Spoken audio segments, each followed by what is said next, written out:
I'm quite surprised there's this many people still here, actually. I thought you'd be all in the pub by this point. My name's Nick Gibbons. I work for a company called Creadits. We do creative, and I've been talking about performance creative like non-stop for the last 48 to 72 hours. So I'm going to keep this pretty short and sweet, and hopefully interesting. A lot of what I'm going to say is fairly self-explanatory, but I think it bears repeating because it is the world that we're currently living in. How many people in the room work in user acquisition? Cool. How many people work in creative, production, optimization, or anything to do with creative? Okay, so a pretty spot-on crowd. A lot of the stuff that I said, as I mentioned, is not going to be new news to you, but what we're trying to do is help with bring a solution. So without further ado, ad optimization being taken over by machine learning to varying extents on varying platforms, but the trend is clear, has been clear, and continues the way that we're having less control now about the media, the optimization of the media. It's moving more black box for various reasons, for various platforms, but and performance is improving in many ways. Some people like more control, some people are okay with less control, but this is the trend. You have your budget, you have your goal, and everything else in terms of audience optimization, delivery, apart from maybe some first-party data, has been taken away. The control has been taken away from you guys.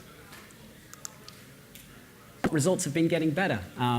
Data is improving, ad formats are improving, ROI, CTR, CVR, a lot of times on these platforms is being dialed in more and more, and so the optimization algorithms are working to a certain extent.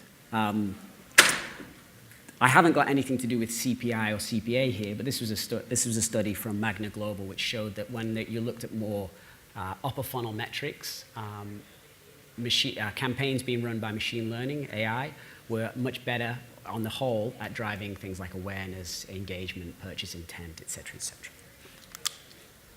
So we think creative is the only way to improve performance. Now, that's quite a big shout. A lot of people challenge me on that and say, well, what about data? What about IP? What about bits and pieces? And I agree with all of those, but a lot of that is not super controllable. Data, first-party data can grow organically. If it's third-party, anybody else can buy it as well as you. So creative is the one thing that we see which is controllable and can be used as a competitive advantage for you guys day in, day out, week in, without paying over the odds. All of you guys here in user acquisition will know, again, better than us in terms of what your CPMs, your media cost is, but we're seeing a trend up and to the right across all of the major platforms, certainly the good inventory, and we expect that to continue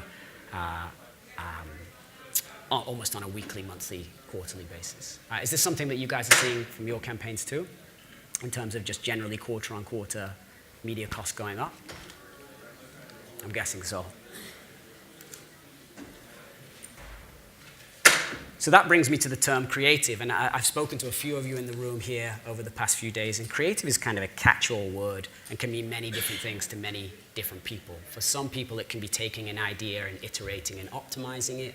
For some people, it can be resizing. For some people, it can be trying new technologies. For some people, it can be doing wireframes and scoping out new concepts. For some people, it could be creating new marketing assets. And for us, it's any and all of the above.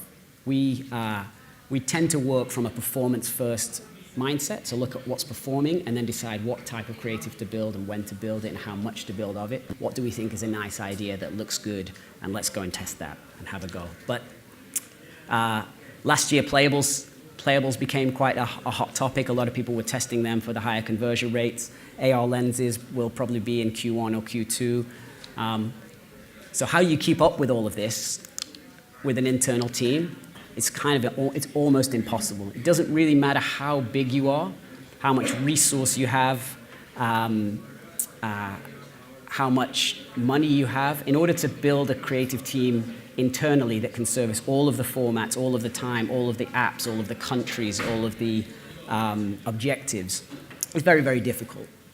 Resource, time, skills, budget. Most of our clients have a problem with at least one or two of those. So what we're trying to do is help them build the creative machine. So I mentioned that they have in-house resource. Most of our clients have creative resource. They have somebody to think, they have somebody to build, they have somebody to test, but they just don't have enough.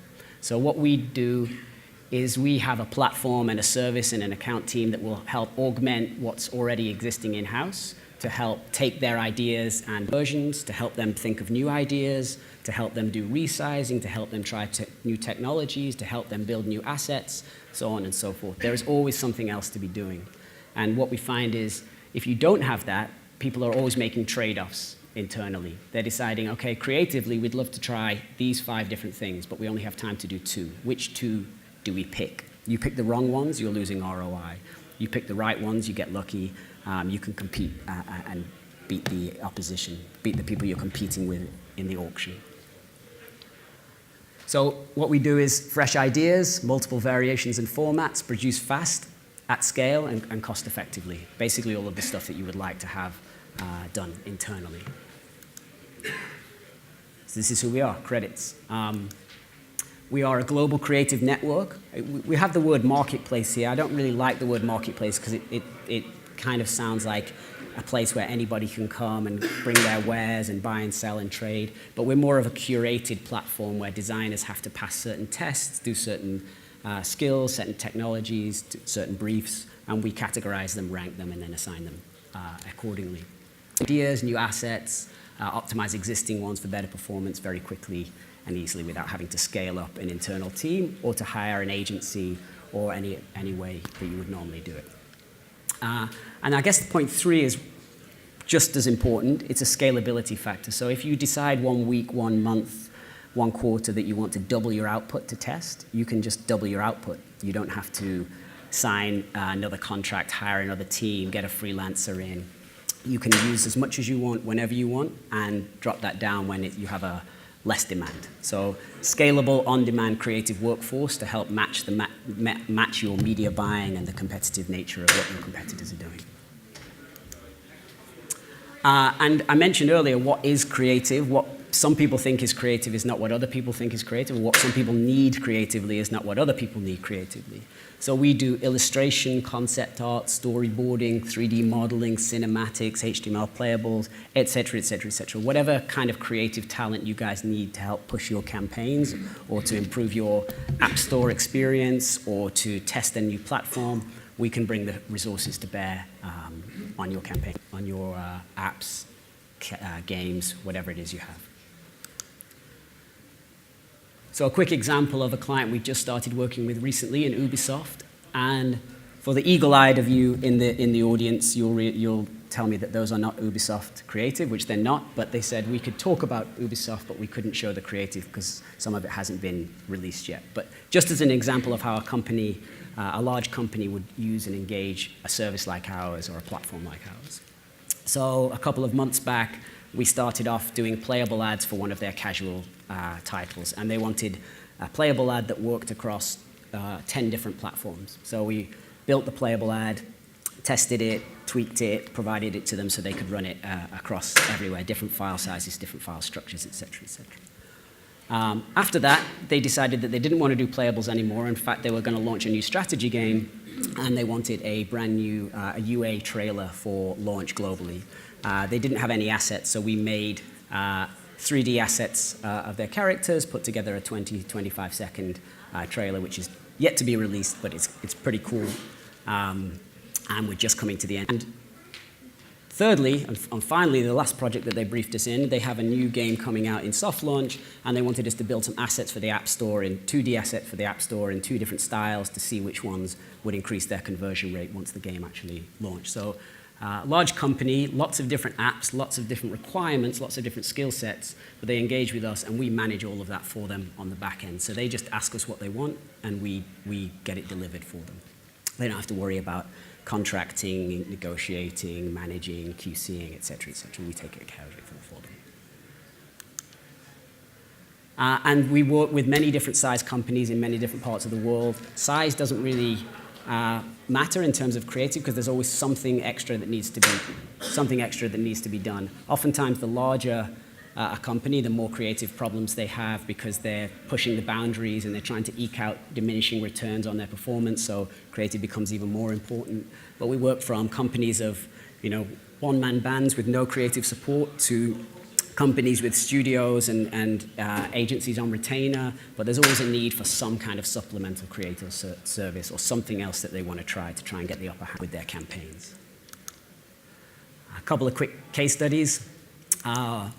This one was a company called Elex. I don't know how many of you would be familiar with them. They're a Chinese app developer looking to take their games from China, export to the West. We help them localize for Germany, increase the amount of creative volume, reduce their CPI simply because they brought more options to bear. And we also help them with a bit of cultural nuance to help them build something which actually worked for the market. Cooking Dash Glue Mobile, this one was a little while back now, but when they launched, we helped them with their Instagram strategy, came up with 4 different concepts. One was cartoony, one was Ramsey's Kitchen Nightmares or something, Kitchen Nightmares. One was different foods for different markets, so maybe Singapore would have chili crab, the UK would have fish and chips. Just ways to kind of make it locally nuanced, locally relevant. And there was one other one which escapes me now, but we reduced the CPI by 50% simply by trying and testing more things than they were able to themselves with their internal team. Yeah, that most of the time we work very closely with the internal teams unless they have us working on a separate project. And communication is key in terms of getting the right creative out, the right amount of creative, the right type of creative. So key takeaways. I told you it was going to be short and sharp and sweet. Campaign management is being more and more dictated by the platforms and their algorithms. Creative is the only way, or one of the only ways, I would say the most important lever you can pull to enhance or improve campaign performance. And it's not just a one-time thing. It's not just a one-format thing. It's not just a one-campaign thing. It needs to be an always-on creative production or ideation, production, optimization process in order to get the best out of it. And that's it from me.